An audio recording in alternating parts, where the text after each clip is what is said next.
अकेला ही चला था जाने में मंजिल, मगर लोग साथ आते गए और कारवां बनता गया।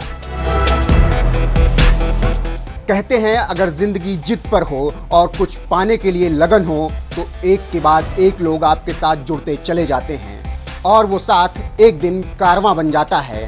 कुछ ऐसा ही हुआ भारत के गोल्डन बॉय नीरज के साथ।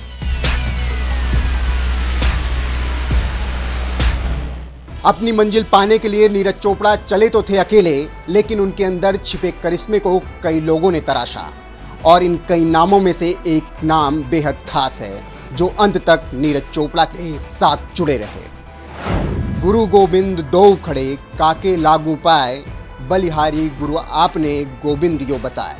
संत कबीरदास जी का यह दोहा तो आपने सुना ही होगा, जिसमें गुरु को गोविंद यानी कि भगवान से ऊपर बताया गया है। आज हम एक ऐसे ही गुरु की बात करने जा रहे हैं जिनका शिष्य उनके योगदान से शिखर पर पहुंचा है। हम बात कर रहे हैं नीरज चोपड़ा के गुरु की। एथलीट नीरज चोपड़ा ने टोक्यो ओलंपिक में जैवलिन थ्रो प्रतियोगिता में देश को स्वर्ण पदक दिलाया, लेकिन नीरज की इस कामयाबी के पीछे उनके गुरु का योगदान भी भूला नहीं जा सकता है। कर्नाटक के काशीनाथ नाइक नीरज चोपड़ा के पहले गुरु थे, जो भारतीय सेना में सूबेदार रह चुके हैं। उन्होंने नीरज को शुरुआती समय में ट्रेनिंग दी थी। नीरज चोपड़ा ने 2015 में काशीनाथ से ट्रेनिंग लेनी शुरू की थी। 2017 तक नीरज ने काशीनाथ से ट्रेनिंग ली। 86.48 मीटर पर भाला फेंक कर जूनियर विश्व रिकॉर्ड भी बनाया। नीरज विदेशी कोचों के साथ भी ट्रेनिंग ले चुके हैं।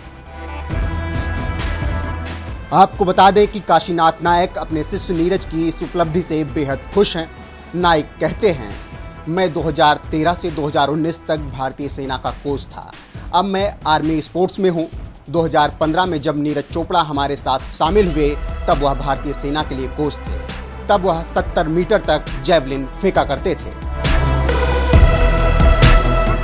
कहते हैं जिंदगी में अगर एक अच्छे गुरु का साथ हो तो कठिन से कठिन रास्ता भी सरल हो जाता है और एक दिन जिंदगी भवसागर पार कर अपनी मंजिल तक पहुंच ही जाती है।